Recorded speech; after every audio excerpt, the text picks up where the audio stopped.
بسم الله الرحمن الرحيم والصلاة والسلام على أشرف المرسلين بادئ ذي بدء السيد معالي وزير الداخلية السيد الوالي السيد المدير العام للأمن الوطني السيد المدير العام للحماية المدنية السيد المدير العام للقرض الشعبي الوطني السادة المدراء السيدات الفضليات السادة الأفاضل نود باسم المدير العام لشركة ميدغاف وكل طاقمه التقدم لحضراتكم بجزيل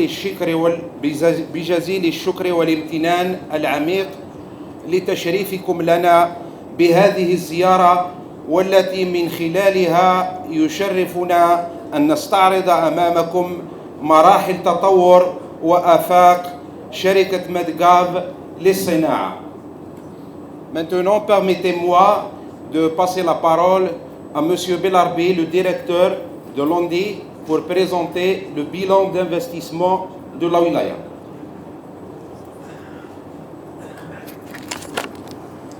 Merci. Monsieur le ministre, j'ai l'honneur et le plaisir de vous présenter de manière très succincte le bilan d'investissement de la wilaya de Tlemcen.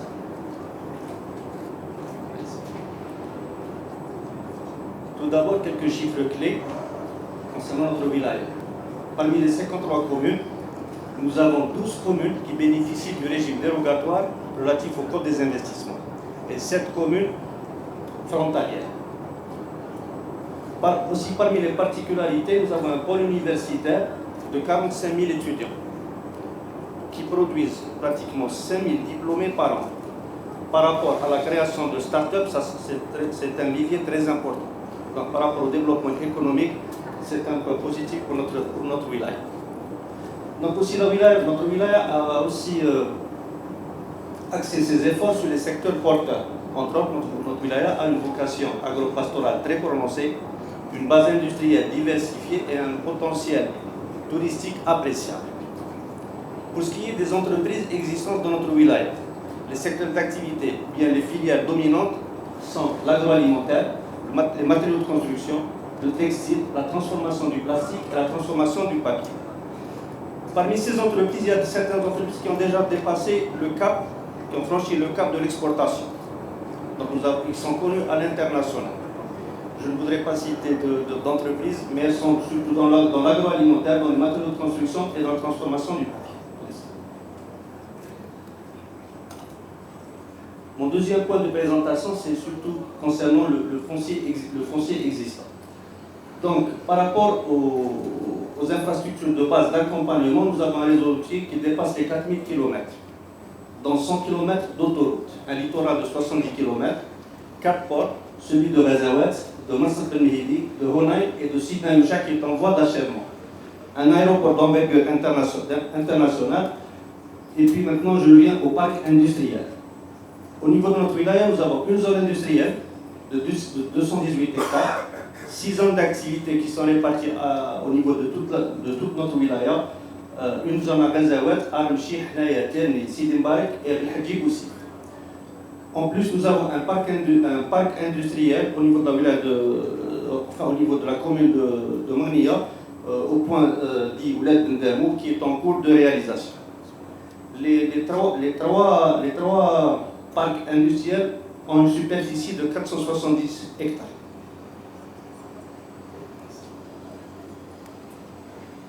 Maintenant, je reviens aux perspectives en termes de foncier économique. Donc, nous avons 4 zones d'activité, Medrouma, Ben Assa, Sebdou et Sebra, où l'étude d'aménagement a été achevée et le permis de lotir est en cours. Ces 4 zones d'activité totalisent une superficie de 212 hectares pour 316 lots, pour une estimation de réalisation qui avoisine les 3 milliards de dinars. Aussi, nous avons une zone industrielle dont l'étude, le permis de lotir a été délivré d'une superficie de 300 hectares. La superficie concessible est de 187 hectares. Donc, sa réalisation se fera en 4 sous-zones. Donc, comprenant chacune le terrassement et la voirie, l'AEP, les eaux, l'assainissement eau usée et l'assainissement eau pluviale.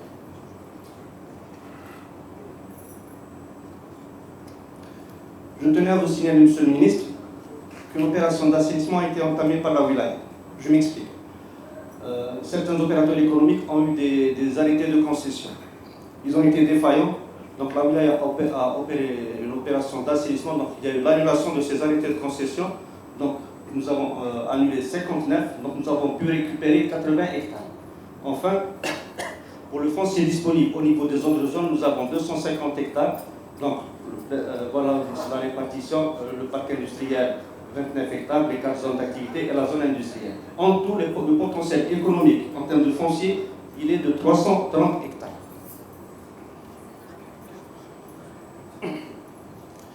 Donc là aussi, on va parler un petit peu de projet. Concernant les arrêtés de concession qui ont été attribués, ou bien les projets qui ont été attribués, ils ont été attribués dans le cadre de la loi de finances complémentaire, notamment son article 48. Donc 132 projets ont été retenus.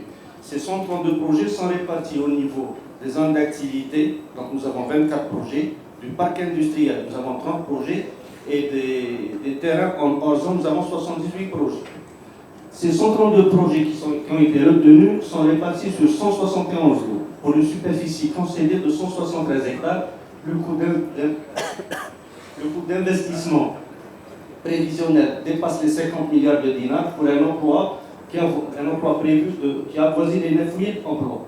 Le nombre d'actes de concession qui ont été délivrés, il est de 71. Pour le nombre de projets lancés, il est de 34. Le nombre de projets opérationnels sont de 10.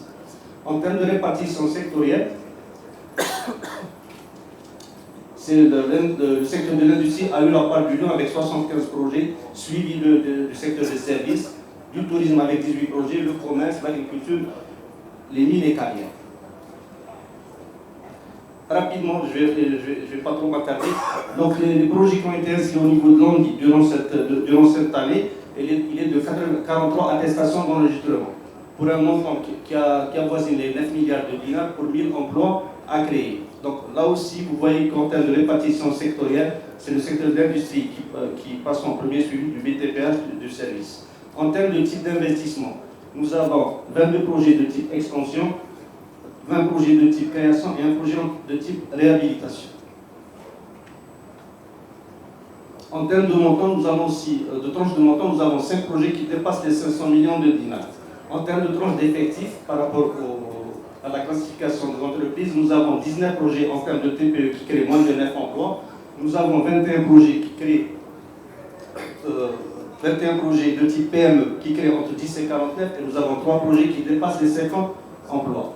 En termes de forme juridique, donc c'est moitié-moitié, donc nous avons 23 projets qui sont réalisés par des personnes physiques et 20 projets qui sont réalisés par des personnes morales. Enfin, 23 par des personnes morales et 20 par des personnes physiques. En termes, là aussi, on voit en termes de répartition de ces projets au niveau de notre wilaya, donc ceux qui sont en vert, c'est ceux qui vont bénéficier du régime général, ceux qui sont en gris, c'est les projets qui vont bénéficier du régime dérogatoire. Je vous remercie pour votre attention et sans plus tarder, je passerai la parole au responsable de la société Medga pour présenter leur entreprise qui, je dois le dire, a bénéficié des avantages relatifs au code des investissements. Je vous remercie. Mesdames et messieurs, bonjour et bienvenue. L'entreprise de transformation métallique et galvanisation à chaud, par abréviation Medga Industries, a donc été créée en 2014 afin d'enrichir le tissu industriel dans la région de Tlemcen, ainsi que l'Ouest de façon générale. Notre stratégie est basée essentiellement sur la qualité et la compétitivité. Pour cela, Medgap a consenti de lourds investissements en matière d'équipement, de systèmes d'information intégrés et de mise en place de triple système de management qualité, sécurité et environnement. Medgap Industries dispose d'une grande capacité de production qui lui permet d'être un partenaire privilégié pour la réalisation des projets à l'échelle nationale et internationale. Notre métier est donc la transformation métallique et la galvanisation à chaud. Nos unités de production se composent de 3 ateliers qui regroupent 3 activités industrielles. La première destinée au façonnage de tôles en acier, la seconde à la fabrication des charpentes métalliques et enfin la troisième à la galvanisation à chaud de produits fabriqués au sein de l'entreprise ainsi qu'à la prestation au profit des clients externes. Mesdames et messieurs, À présent, et afin de présenter notre processus de fabrication, j'aimerais céder la parole à notre directeur technique. J'appelle M. Khalbi Ahmed.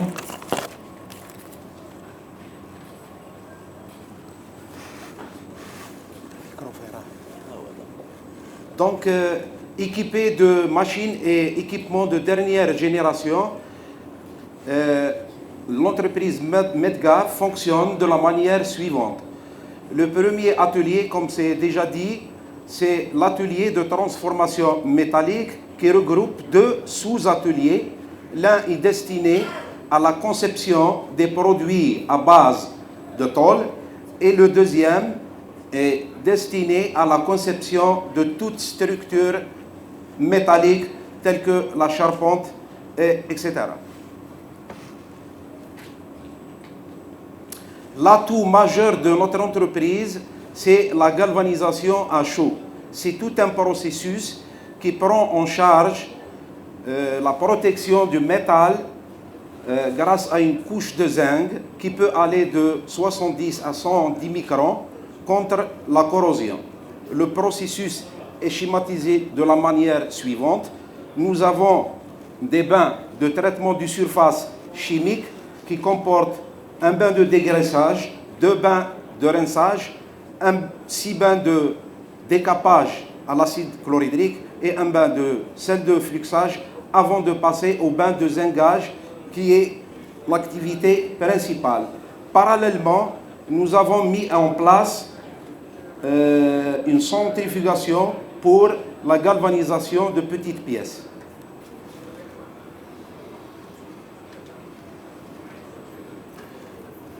Quant au domaine d'intervention, notre activité touche pratiquement tous les secteurs qui ont une relation avec l'acier, allant de conception des produits en profilé pour infrastructures, la construction navale, les infrastructures métalliques, les structures de signalisation, le secteur agroalimentaire, les chemins électriques, donc pratiquement tous les secteurs de l'industrie. Alors là, pour vous expliquer davantage, c'est-à-dire les produits de Medgave. Medgave, elle fait 2 produits. C'est-à-dire en général, parce qu'on a fait l'étude de marché. Avant d'atterrir sur le marché algérien, on a trouvé qu'il y a un grand souci sur la galvanisation à chaud. La galvanisation à chaud, elle existe déjà. Elle existait. Il y a l'électrolyse. Comme elle dit تاع غزوات ou celle de Annaba, elle fait de l'électrolyse. La durée de vie c'est entre 2 ans, 4 ans, 5 ans. L'acier est touchable à la corrosion. La seule méthode pour garder l'acier, il faudrait de la galvanisation à chaud. Et c'est quoi une galvanisation à chaud? Ce n'est pas une perture, c'est une fusion entre le zinc et l'acier. Il y a un traitement chimique. Donc il y a un grand problème en Algérie de la galvanisation à chaud. Et c'est visible. Même les opérateurs, maintenant, la clientèle ou la galvanisation de Medgave, ils commencent à comprendre c'est quoi la galvanisation, parce qu'avant, ce n'était pas de la galva. Ils avaient les produits ou ils à l'étranger pour les galvaniser. Actuellement, peut-être les petits clients, pas mal d'aller faire d'électrolyse. Pour la galvanisation à chaud, actuellement, son Atrax, son Elgaz, elle ne demande que la galvanisation à chaud. Et Medgave, actuellement, peut-être, on se trouve à l'ouest de l'Algérie, au coin. Donc on a un grand problème de clientèle. Ça veut dire les clients, ils pensent vraiment au transport. Mais pratiquement, on est les seuls maintenant en Algérie pour la galvanisation à chaud. On fait la transformation métallique. Quand on parle de la transformation métallique, ça veut dire tous les types de transformation métallique. Ça veut dire même les œuvres d'art de la transformation métallique. Ça, c'est une technologie qu'on a apportée à l'Algérie. C'est-à-dire, c'est nouveau. C'est standard ce qu'on fait là, c'est-à-dire de faire des explications. Mais on a donné quelques idées. C'est-à-dire, on fait les projets d'électrification, on fait les portuaires, l'automobile, la construction mécanique, la construction. Mais en réalité, on fait tout. Le tout.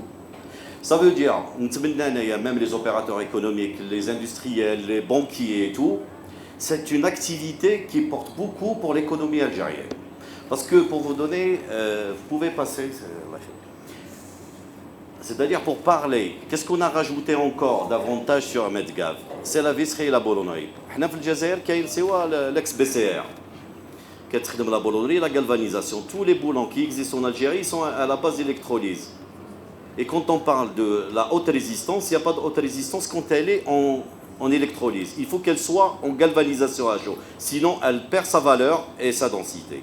Donc on est les seuls. Donc la seule, c'est bien Medgav qui fait la galvanisation de la petite pièce par centrifugation. Donc on a apporté ça pour ce pays.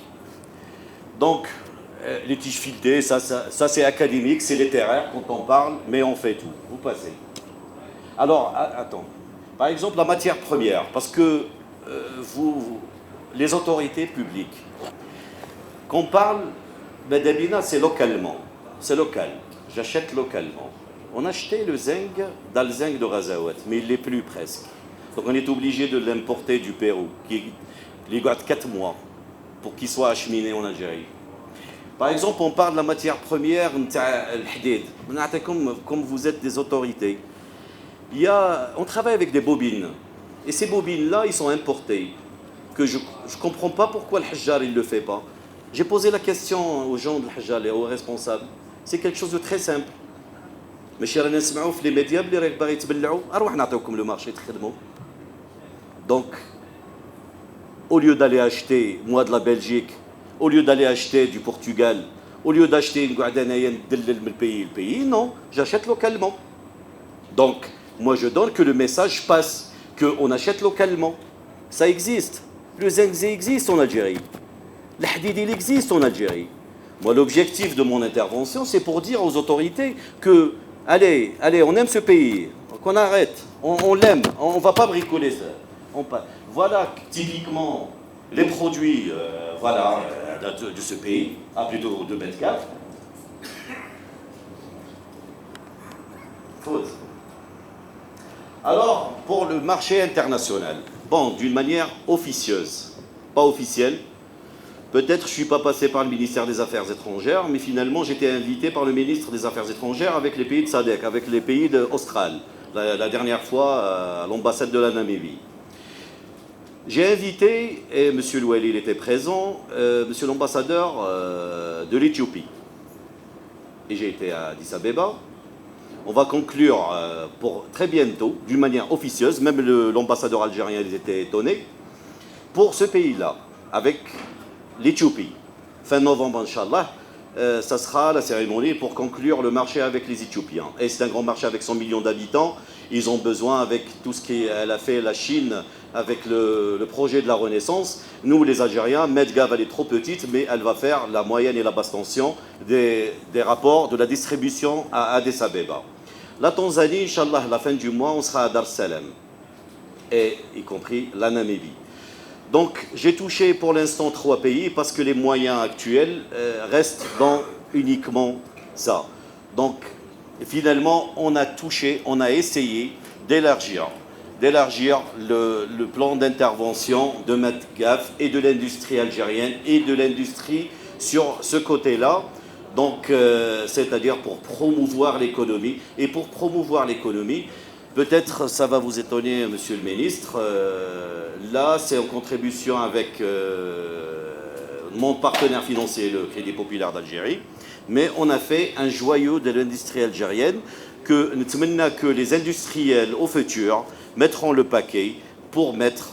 Moi j'ai donné un exemple pas loin que ça fait 15 minutes, que l'Algérie elle ressemble à هذيك المرأة شاهد اللي عندها لا بونسيون تاعها وعندها هذا وعندها وليداتها, elle n'attend uniquement que ولادها يجيو لعندها ويقولوا لها ma mère on vous aime.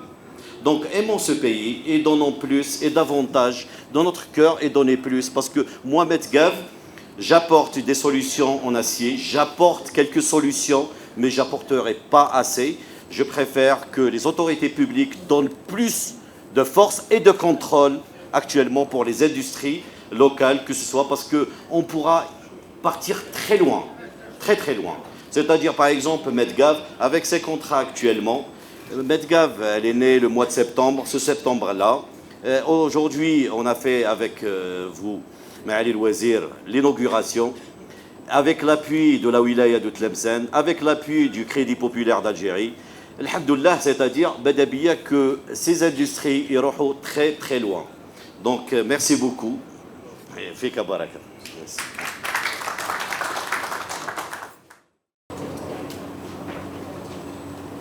أريد قوله ونبدأ أولا سوف permettez par premier exposé de la direction d'Andy. Donc je l'ai suivi dans ces détails. Mais ce qui manquait dans l'exposé est un volet très important. C'est la ressource humaine. Il est vrai qu'il a parlé de la ressource humaine qui nous vient de l'université, les 5000 diplômés chaque année. Mais je ne sais pas, par des formations professionnelles ou par autre chose, il a omis de nous parler un peu de la main-d'œuvre qualifiée qui nous vient des centres et des instituts de la formation professionnelle. Et ça, c'est notre tort. Parce qu'on croit toujours qu'une usine, elle fonctionne uniquement qu'avec des ingénieurs. Je vais vous poser la question au directeur de Medgad. Combien il a d'ingénieurs? Combien il a d'agents de maîtrise? Je pense que la question et la réponse, elle est claire. Le nombre d'agents de techniciens, techniciens supérieurs, les agents de maîtrise, dépasse de loin le nombre d'ingénieurs. Et là, dans notre problème, et nos investisseurs, ce problème est récurrent. Quand ils cherchent à investir, il est vrai qu'ils cherchent en premier lieu l'assiette foncière, après avec l'ONDI les avantages qu'ils donnent, avec la banque pour le financement, mais dans son business plan. Il ne met jamais en exergue le volet formation, le volet ressources humaines. Donc au bout de 2 ans à 3 ans de la réalisation de l'équipe en sous-usine, il se heurte avec cette problématique de l'indisponibilité de la main-d'œuvre qualifiée.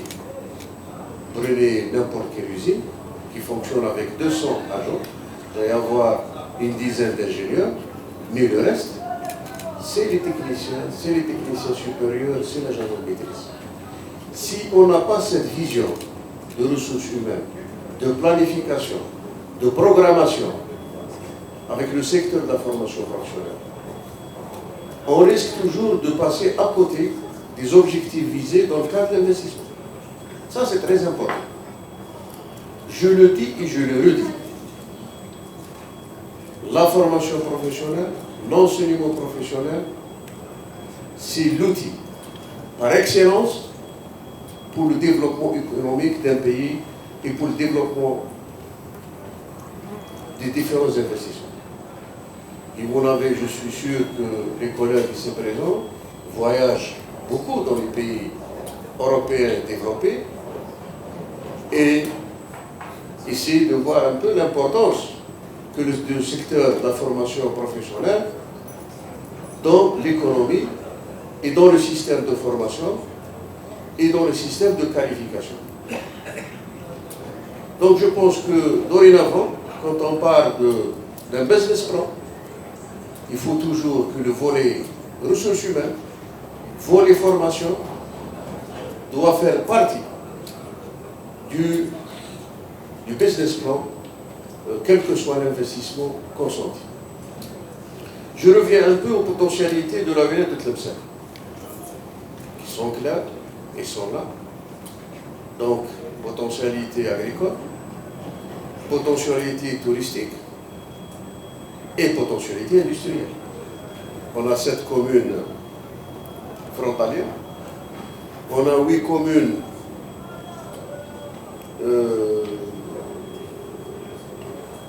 côtières. Il y a d'autres communes qui ont des potentialités qui peuvent servir bien sûr dans le développement de la région.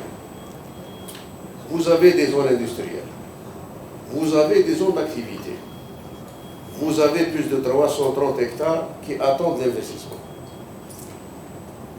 Je pense maintenant avec les facilitations qui ont été intégrés dans le cadre du projet de loi de finances 2020, notamment pour les jeunes investisseurs, pour les startups, pour les chercheurs, pour le diaspora interne et les moujouda fil kharj.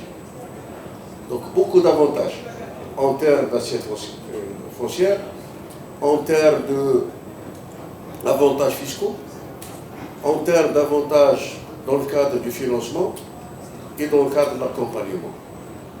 Ce qui est attendu maintenant de nos jeunes, par rapport aux spécificités de cette région, et par rapport aux priorités de la région, et par rapport aux priorités des autorités locales, qu'elles soient électives ou administratives, d'arrêter les priorités et d'inciter nos jeunes et d'inciter les investisseurs à venir investir. Bien sûr, l'objectif visé, bien sûr, c'est la création de richesses en premier lieu. Deuxièmement, c'est la substitution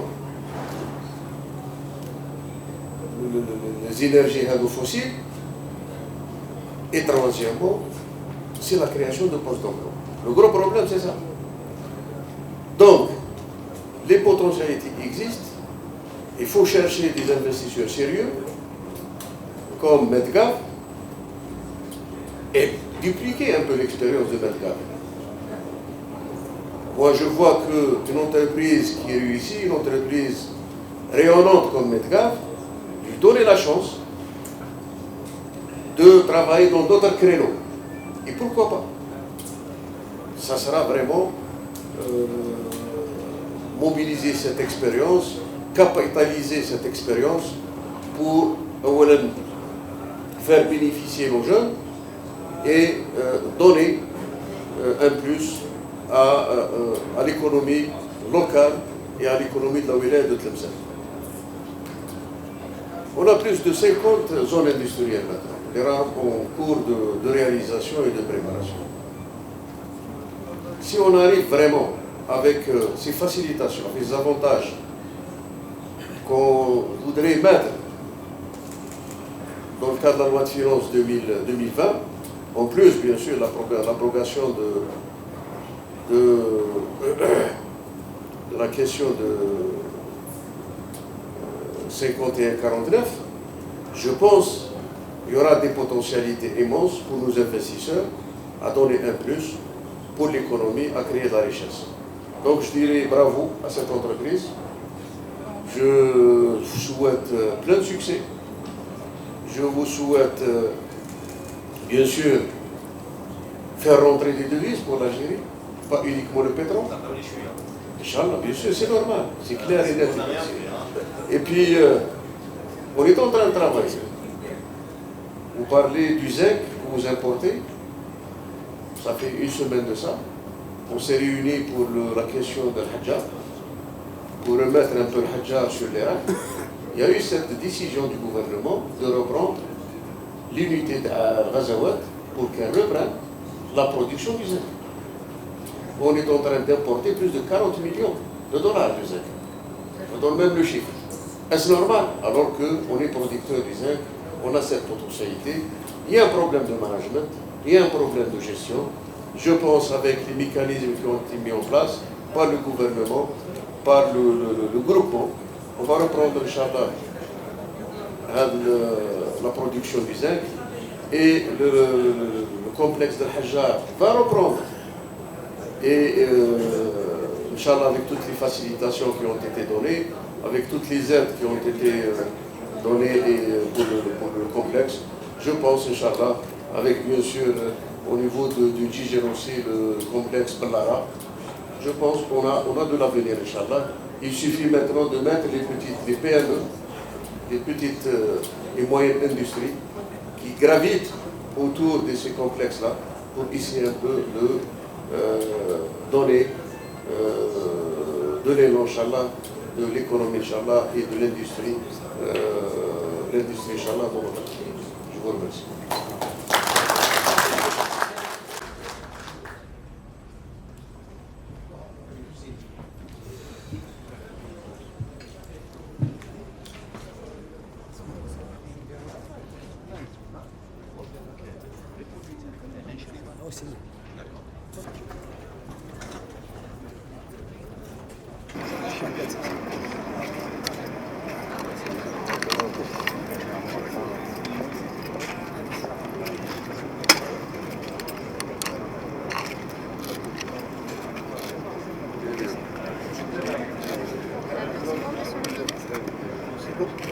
j'aimerais bien savoir au nom de Medgab Industries quelles sont vos impressions et sur l'impact de ce site, sur la création de ce site, sur votre stratégie à venir.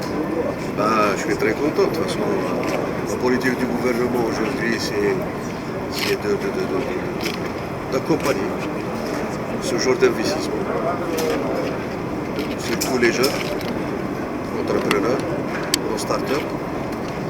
Et puis, il y a cette volonté de booster l'économie nationale par la création de zones industrielles, de zones d'activité, et puis l'État accompagnera, Inch'Allah, par rapport aux avantages qu'il va consentir pour les investissements, quel que soit l'investissement. Donc, en prenant en considération, bien sûr, les spécificités de chaque région, en prenant en considération les potentialités de chaque région et en prenant en considération, bien sûr, les compétences de chaque région. Donc, on est là à Tlemcen, c'est une wilaya qui a des potentialités très importantes dans l'agriculture, dans le tourisme et dans l'industrie.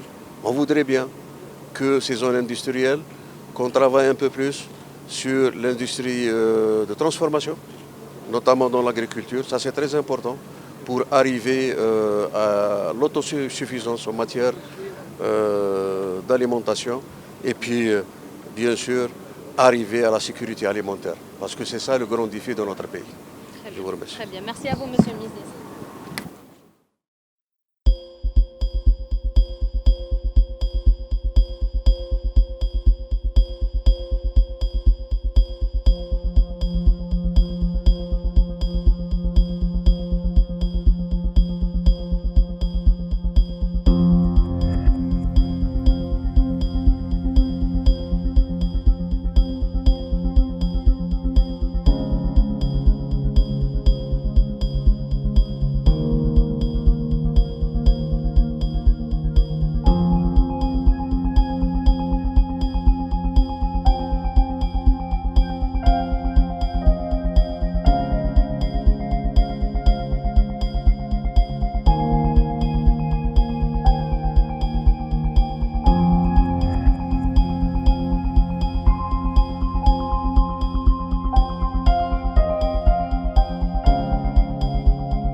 Medgab, c'est une entreprise Oui. Qui émerge. Alors, elle est dans la transformation métallique, elle est dans la galva. Alors, c'est un marché vierge, très vierge même. Donc, la preuve que l'ensemble des opérateurs économiques et des industriels en Algérie كامل راهم يجيو à Medgab. Donc, nos ambitions et l'ambition personnelle, c'est d'arracher au moins 30 à 40% du marché national. D'accord. Pour l'instant, on ne dépasse pas les 15 parce que, soit pour les moyens matériels que pour l'espace et tout, on n'a pas assez d'espace et on n'a pas assez de moyens matériels pour émerger dans toute l'Algérie. Mais bon, pour l'instant, ce n'est qu'un début. D'accord. Donc déjà, on a des projets en perspective. On a un projet qui sera réalisé, Inch'Allah, pour bientôt en face. Donc ça sera toujours dans le même créneau, dans la transformation de la galva. Et un troisième projet à côté pour la chaudronnerie et pour les grands citernes et tout, les citernes de Sonatrach, les citernes GPL et tout. Donc pour ce moment, pour les ressources humaines, déjà on est à peu près, ce qui est déclaré, on est à 125 employés. Avant la fin d'année, on sera à 200, d'accord. Donc normalement l'année prochaine, sur les deux entreprises, on dépassera le nombre de 500. Alors, en nombre d'ingénieurs, comme il a parlé le ministre, on n'a pas beaucoup d'ingénieurs. On a fait appel aux universités, on a fait appel au CFPA. Donc CFPA ou l'EDBIMON, elle est présente. On a fait appel à tous les gens qui ont, c'est-à-dire l'esprit professionnel. D'accord. On l'a initié. وعطيناهم كامل les possibilités باش يتعلموا وباش حتى هما dans le futur proche à moyen terme هما ils remplacent هذوك la génération اللي فاتت qui seront retraitables donc ils les remplacent في الآخر. Donc au niveau de l'entreprise, vous offrez des formations pour les nouveaux recrues. Donc dans la globalité. Oui, bien sûr, parce que on peut pas donner une machine هكا جديدة لواحد اللي ما عنده حتى aucune initiation, d'accord. C'est normal. Elle est accompagnée par des chefs d'atelier, elle est accompagnée par des chefs opérateurs et tout. Le temps qu'il faudra باش يتعلم et tout, اللي يتعلم يرفد le flambeau. Donc vous prévoyez certainement faire un partenariat avec les CFPA, les centres de formation. Elle existe déjà, très bien. Donc vous recrutez, vous accueillez des stagiaires pour pouvoir les former. C'est la politique de l'entreprise. Très bien. D'accord. C'est-à-dire sur le plan économique, même sur le plan industriel. On a fait appel à CFPA, la plus proche, c'est Ouled Bimoun. Ouled Bimoun, déjà, le Barah, déjà, Jabou Tsa. Très bien, très bien. Donc merci. Et je vous remercie pour votre temps. Merci. Et bonne continuation et bon courage aussi. Bonjour Monsieur Khaloufi Ahmed, vous êtes directeur technique chez Medgav Industrie. Pouvez-vous s'il vous plaît nous présenter l'entreprise et votre rôle dans ce site qui est l'un des plus grands sites de transformation métallique et de galvanisation à chaud en Algérie? Je vous remercie.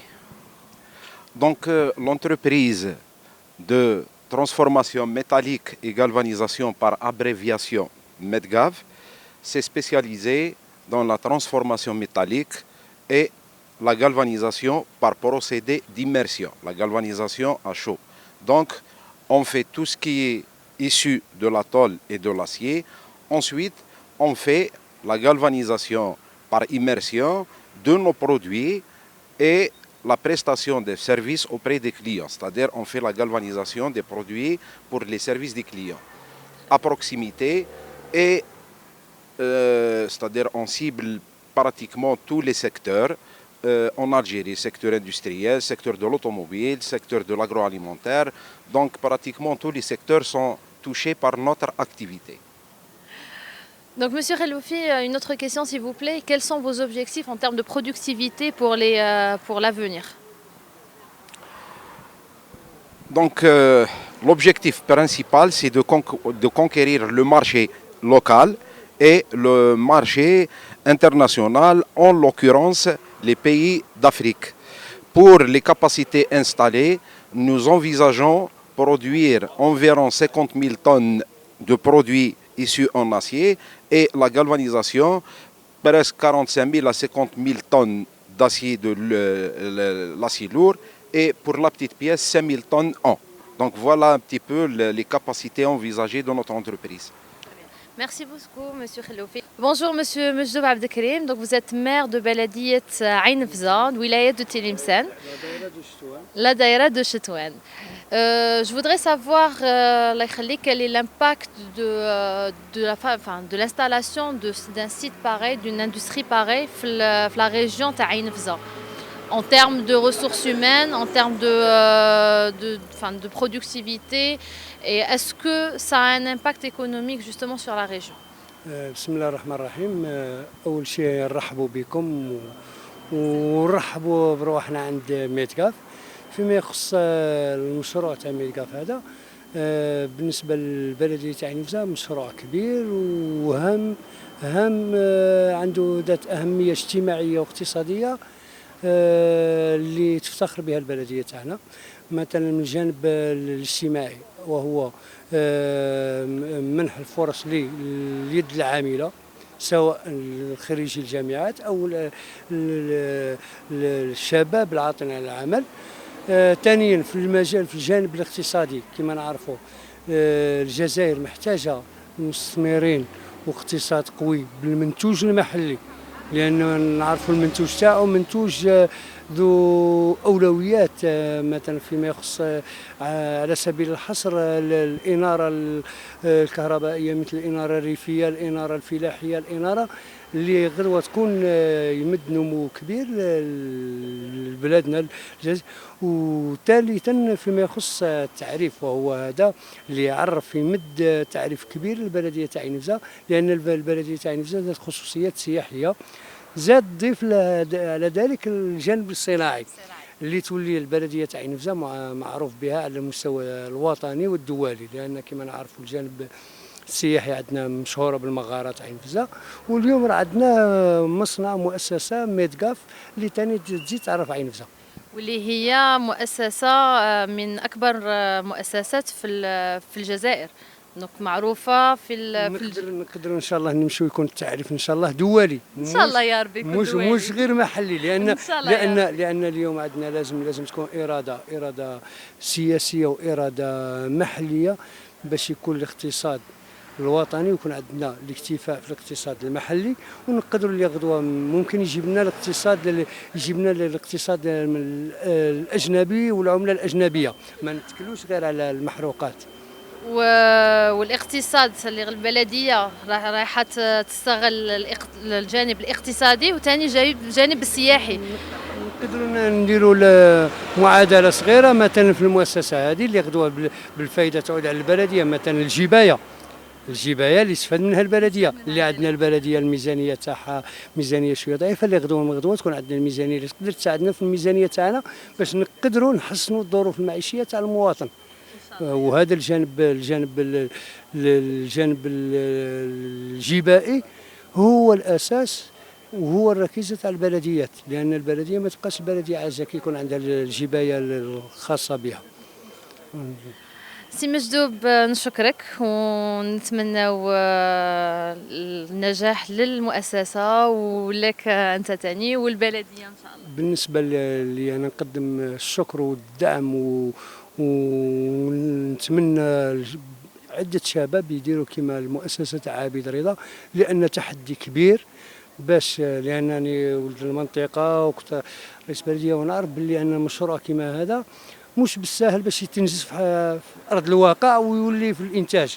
حنا بالمناسبه نشكر صاحب المؤسسه لانه كان عنده نقدر نقول نفس طويل ونفس اللي خلاه يتحدى كل الصعاب، واليوم راحنا عايشين في الملموس وفي النتائج اللي تعود بالفائده للبلديه والجزائر كامل. وشكرا. شكرا لك. شكرا. صح.